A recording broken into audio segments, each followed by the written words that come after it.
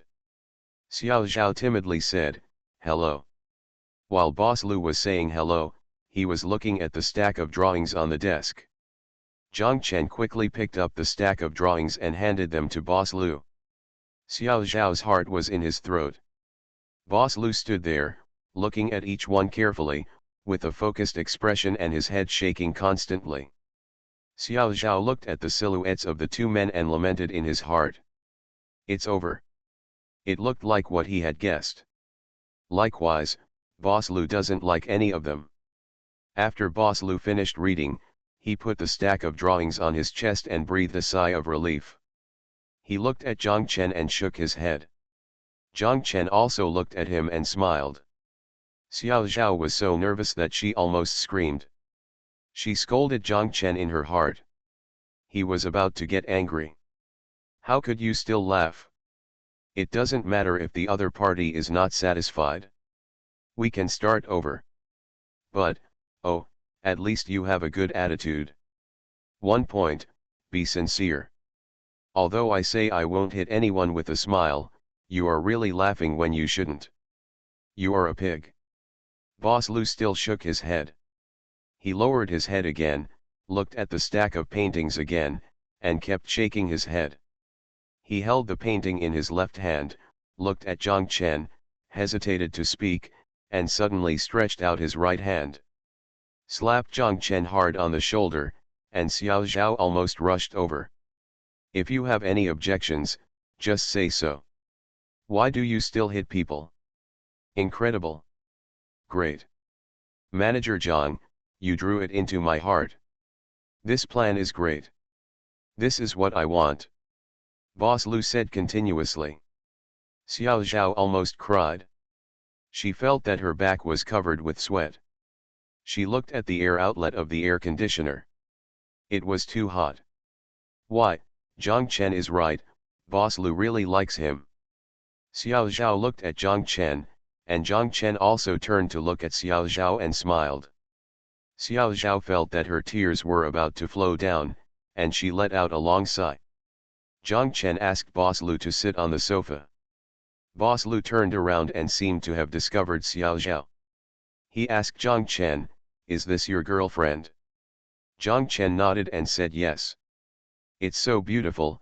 Boss Lu came over and shook hands with Xiao Zhao. "Hello."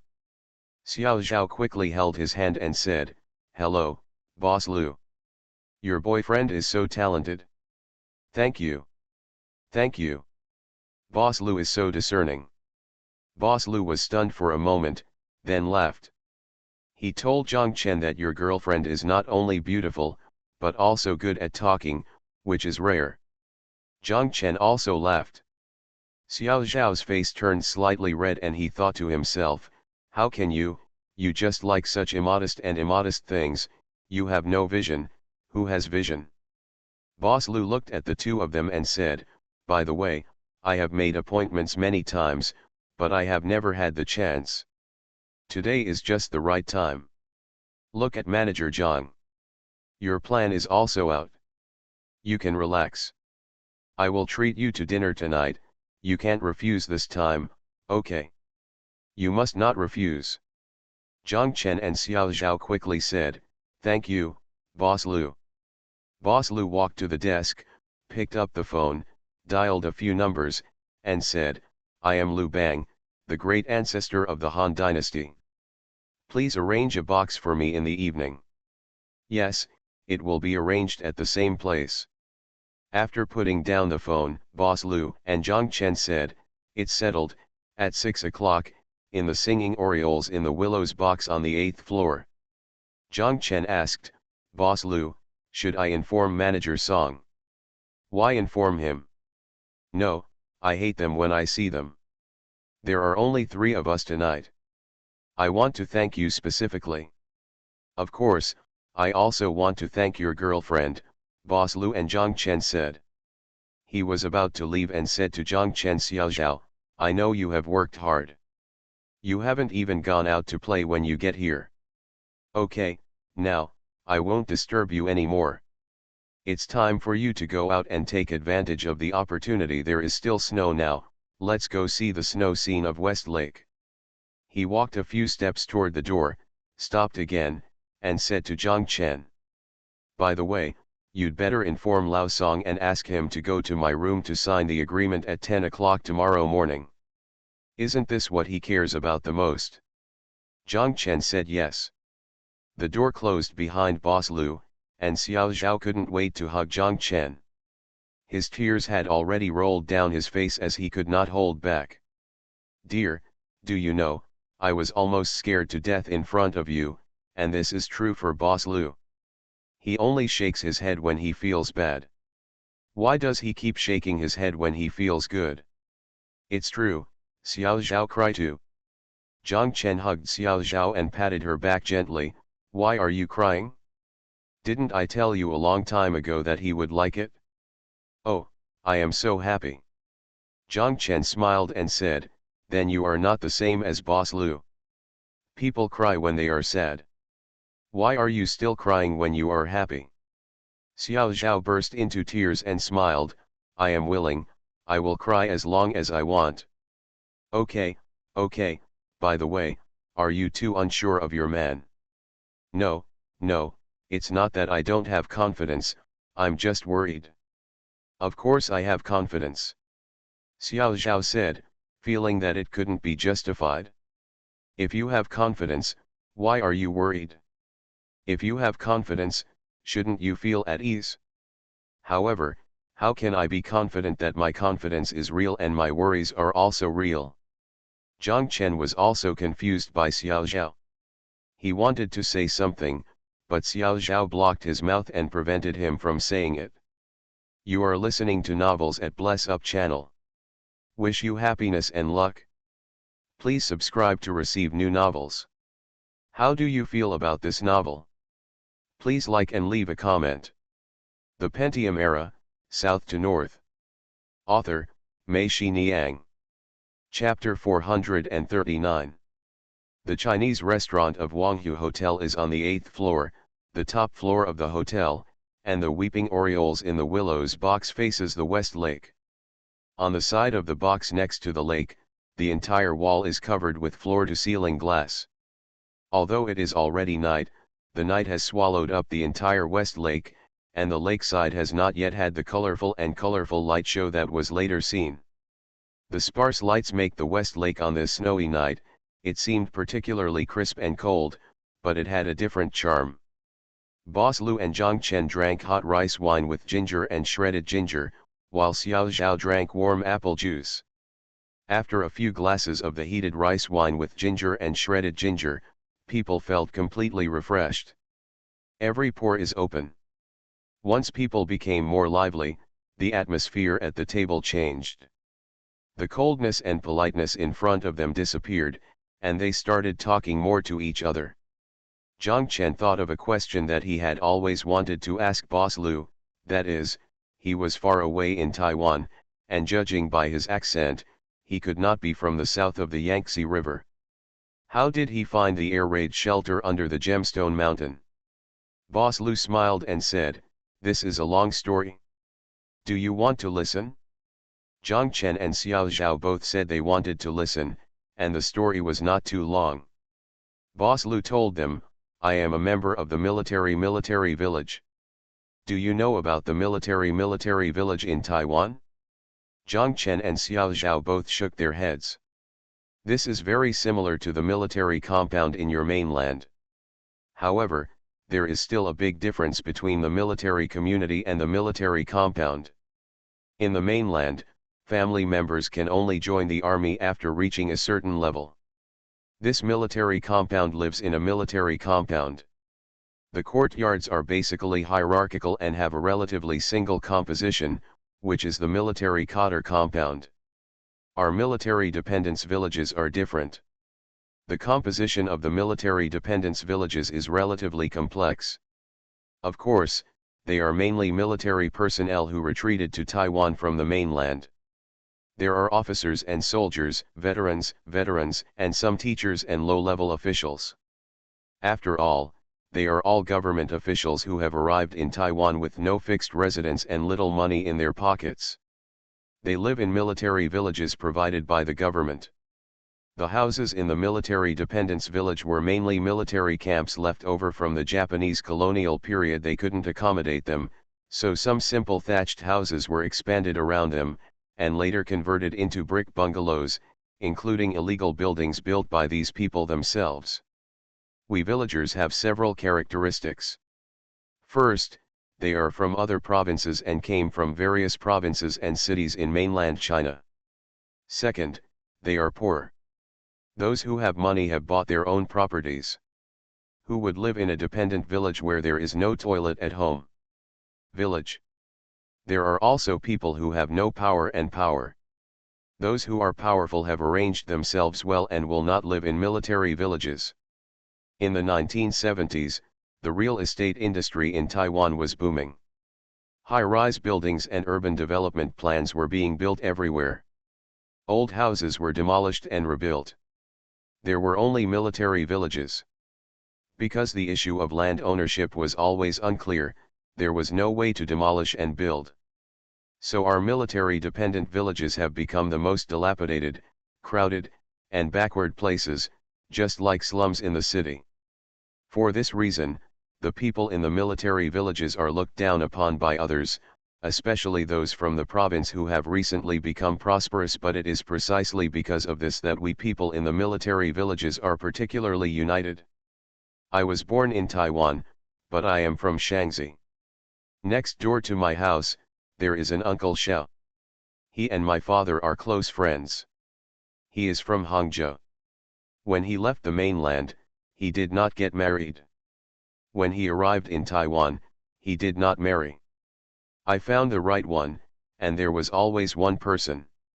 He was very good to the children in our family, and treated them like his own children. Children in our military-dependent villages have one thing, that is, they are very courageous and can work hard. There are several types of children. One is that they are very good at reading, and studying at National Taiwan University. Go to America. They went to the United States to get their PhDs and came back to Taiwan to become professors, scholars, or politicians. They were all outstanding. Sung Chiu came from the military dependence village. Ma Liqiang, Zhu Lailun, and Hu Haiqiang were both from the military dependence villages. Only Ma Yingzhu was not. It's a military dependence village. His father is a high-ranking official of the Kuomintang. They don't live in a military dependence village. There is another way to start your own business. Those who do business can also do very big things, like Terigo. Do you know Terigo? Zhang Chen and Xiao Zhao both shook their heads and said they didn't know. Boss Lu continued. Then you will know in the future. He has now begun to develop in mainland China, and he is particularly famous in Taiwan. As for those in the art and literary circles, you must know many of them, such as Teresa Teng, Ho Xiaoxian, Ang Li, Sylvia Chang, Wang Zuxian, Qi Qin, Zhang Yusheng, Lu Ruying, Yi Nangjing. There are too many. They are all from military dependence villages, and there are writers like Zhang Dachun, Zhu Tianwen, and Zhu Tianxin. There is the last type, that is, I am not good at reading and have no other talents. I am very courageous and dare to do anything. I dare to poke a hole in the sky if I don't like it. In Taiwan, when children fight, no one can do it better than the children in our military dependence villages. How can we be united as brothers? I joined the society at the age of 15. By the time I was 20, I could be considered a bit famous. With a little money, he opened 2 nightclubs in Taipei. When family visits were opened, I knew that Uncle Xiao wanted to go back to the mainland, so I encouraged him to come back. He was very scared and asked if he would be arrested because he had been a soldier of the Kuomintang in the mainland, so I accompanied him. When he came back, his hometown was here on Baoka Road. When he came back, except for his parents, he was no longer there. Fortunately, his brothers and sisters were still there. When I came back with him for the second time, I also ate like this. It's right here. You see, you can see the Baoku Pagoda from here. I remember that he was his nephew. I just took it as a joke and talked about this gem mountain. There is also an air raid shelter that they often played in when they were children. The adults in the family would always tell him that this was used to hide from your Taiwanese uncle who would throw bombs. He knew that he had an uncle in Taiwan, but he just didn't understand why, since he was his uncle, he came to throw a bomb to blow himself up. But he didn't see the bomb. Now the real uncle is here, and everyone laughed. The speaker is unintentional, but the listener is intentional. I heard on the edge that there was such a place under the Gemstone Mountain, and I was very interested.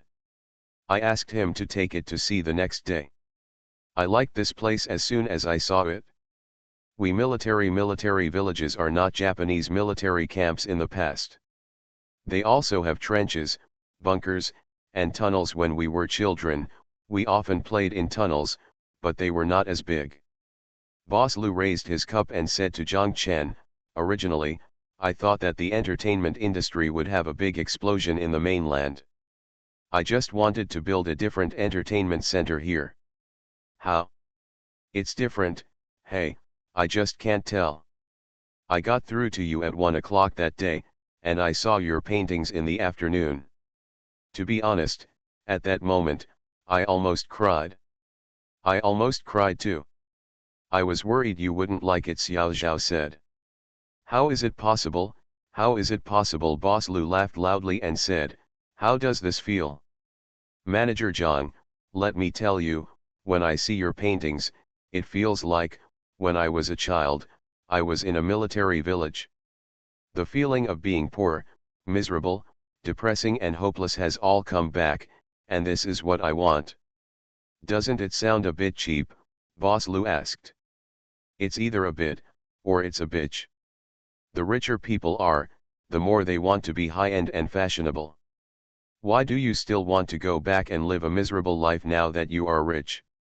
Xiao Zhao said, and the three of them laughed.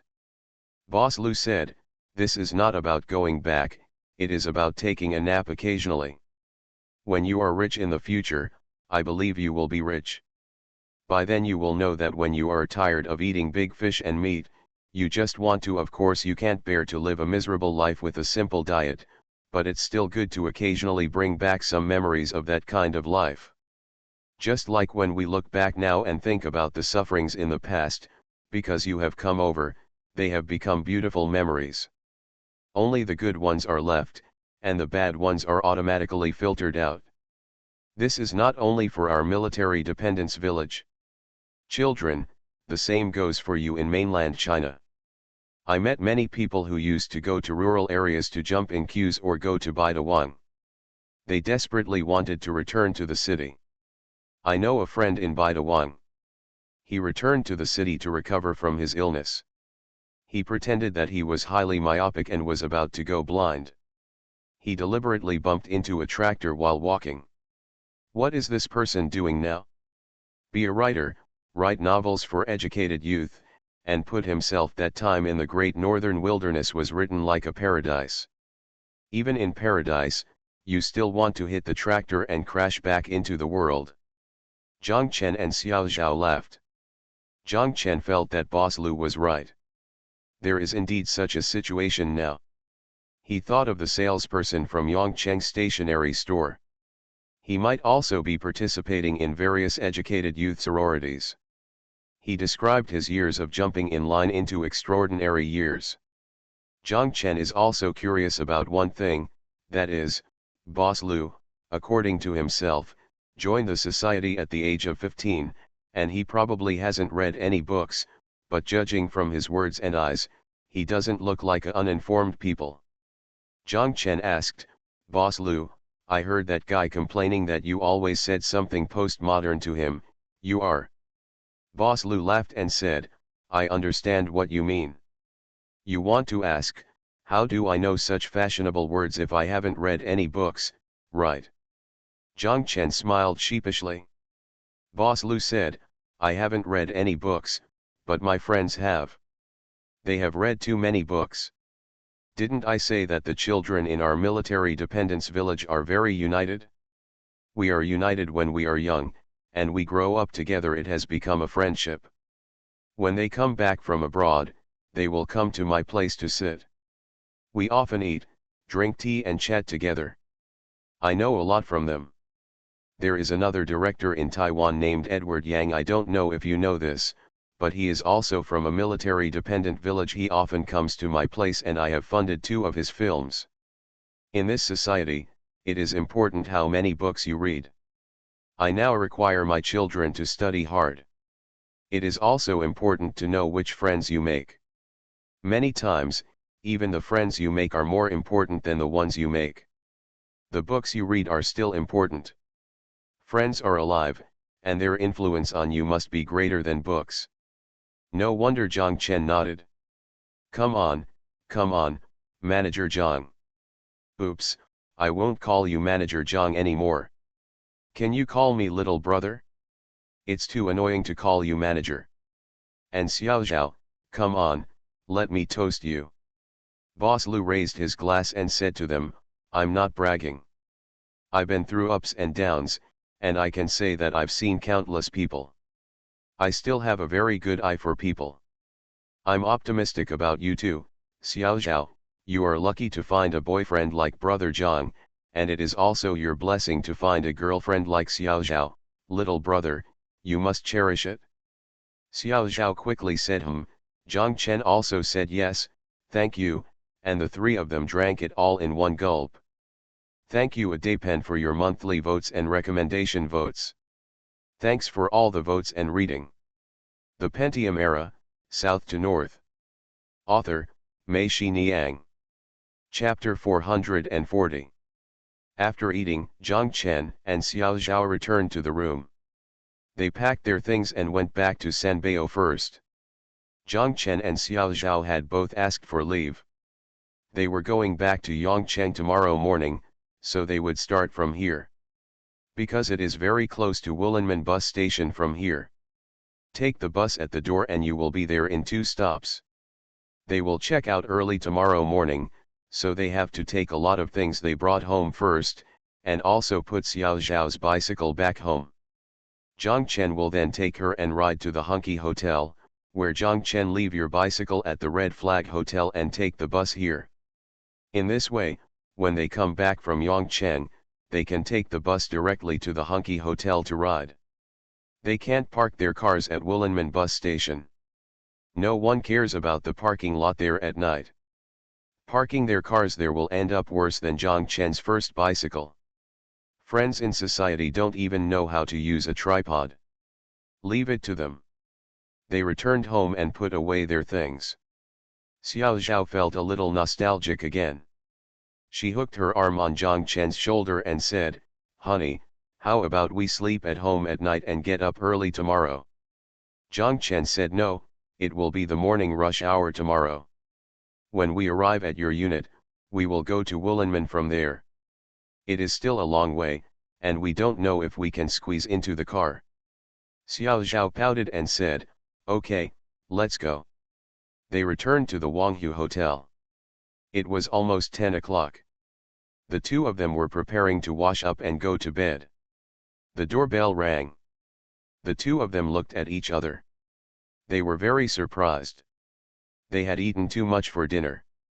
They had already called the person who delivered the midnight snack. If they don't need to give it away, who else will be there at this time? Jiang Chen walked over and opened the door. Standing at the door was Boss Liu's younger brother, holding a paper bag from Wanghu Hotel in his hand, and said to Jiang Chen. Manager Jiang, Boss Liu knows that you are going back to your hometown tomorrow and asked me to deliver them. They are all specialties from Taiwan. They are not worth a few dollars, so I asked you to take them back and give them to your family to try something new. When Jiang Chen was about to refuse, the other party said, I've already been here once before, but you guys weren't here, so I came to bother you again at such a late hour. People have come here repeatedly, but you still refuse, which is a bit unreasonable. Jiang Chen quickly said to his younger brother, "Thank you, and thank Boss Lu for me." The younger brother left.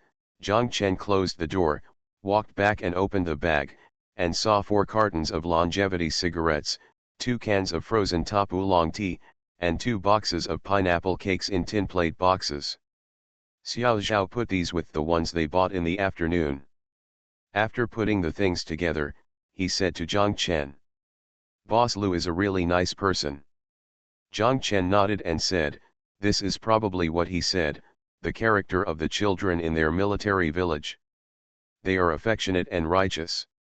If you treat him well, he will treat you twice as well. If you do bad things to him, he will be jealous, must be repaid." "Okay, then we will do our best to be nice to him," Xiao Zhao said. The journey from Hangzhou to Yongcheng is more than 170 kilometers, and we have to take National Highway 320. After leaving Hangzhou, the car entered Fuyang and entered the mountainous area of western Zhejiang. This road is not easy to walk. There are many cars on the national highway and there are often traffic jams. It took more than 3 hours to drive for more than 170 kilometers. Their car arrived at Yongcheng at 7:20 in the morning, and it was already 11 o'clock. When a passenger bus returns to Yongcheng County, it is generally agreed that it will stop at the gate of the county committee before driving to the bus station. Jiang Chen's home was close to the gate of the county committee, so they got off the car at the gate of the county committee. Jiang Chen was stunned as soon as he got off the car. He saw Xiao Wu parked his bicycle at the door of the county committee, set up the stand, and sat on the bicycle's bag rack, looking at Jiang Chen and smiling. "Xiao Wu, why are you here?" Jiang Chen shouted. "Come to pick you up," Xiao Wu said. "How did you know we would come today?" Jiang Chen asked curiously.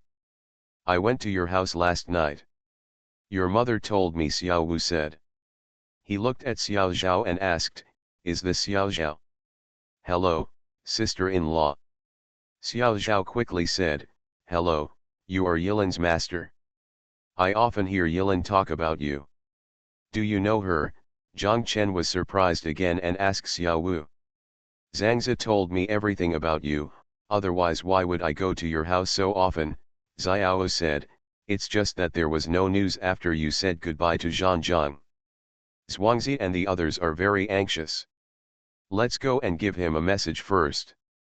Make a call."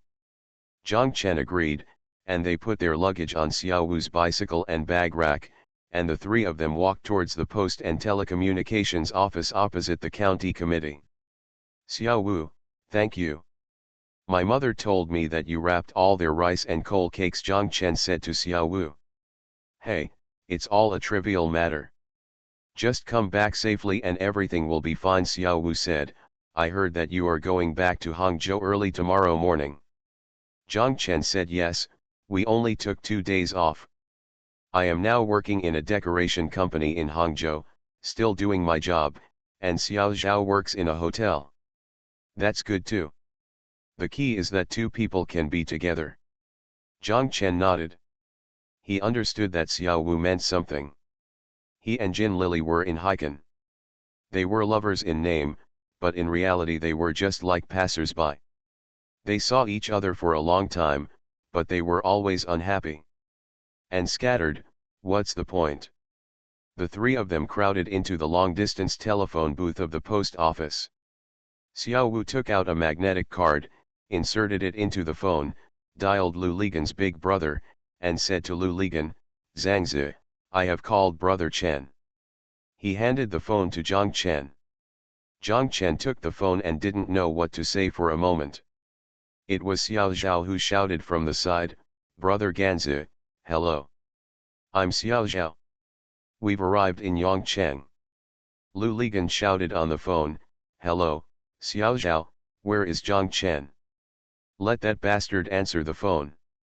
Xiao Zhao chuckled, "He's the one holding the microphone." Lu Ligan scolded, "Jiang Chen, damn, it's taken you so long, why don't you call us?" and let us know whether you're dead or alive. There are so many people here, Lao Mang, Qiang, Li Yong, and your eldest brother Lao Tan, everyone is worried about you. Zhang Chen finally came to his senses and murmured, "It's inconvenient for us to make phone calls. I'm at the construction site every day, and there's no phone on the construction site. There is a phone where Xiao Zhao works, but the phone is locked. You can only make local calls, not long-distance calls." Lu Ligan knew that it wasn't Fang who was inconvenient to call, but Zhang Chen, who probably hadn't found any good job yet and didn't want to find a job.